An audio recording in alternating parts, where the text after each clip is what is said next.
22 buts marqués. Une attaque qui terrorise l'Europe. Une qualification en poche. Sur le papier, le Barça de Hansi Flick est un rouleau compresseur. Mais grattez un peu le vernis. Regardez derrière la ligne médiane.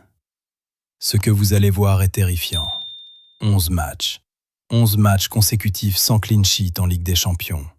Une hémorragie que même le génie offensif ne peut plus cacher. Aujourd'hui, on ne va pas parler des buts de Lewandowski. On va parler du suicide tactique de Flick. On va parler de ces mètres carrés de vide derrière Koundé et Araujo. Bienvenue dans l'autopsie d'une défense en perdition. Le constat est implacable.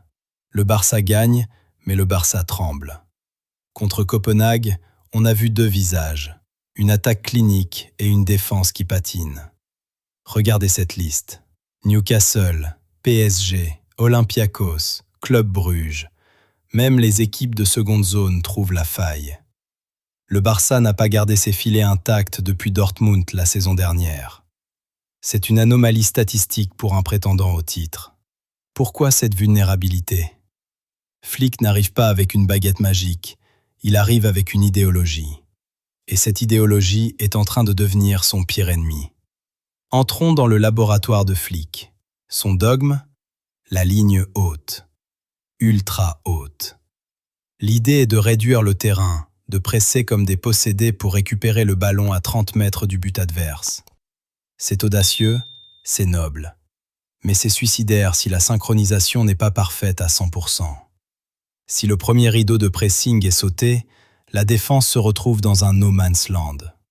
Araujo et Cubarsí doivent couvrir 50 mètres de profondeur face à des attaquants lancés. Sans un leader vocal comme Inigo Martinez pour organiser les alignements, c'est le chaos. Flick demande de l'héroïsme à ses défenseurs, là où il faudrait de la prudence. Et puis, il y a le problème des hommes. Jules Koundé est un joueur immense, mais il n'est pas un spécialiste du couloir droit dans ce système. Il compense par son talent, mais il est souvent pris dans son dos. Ce n'est pas un hasard si Flick réclame du sang neuf cet hiver. Il veut de la puissance, de l'agressivité pure. Un profil capable de tenir le duel aérien et de stabiliser ce flanc droit qui prend l'eau. La survie du Barça en 8e dépendra de deux choses. La capacité de Flick à reculer sa ligne de 5 mètres contre les gros et le succès de ce mercato d'hiver.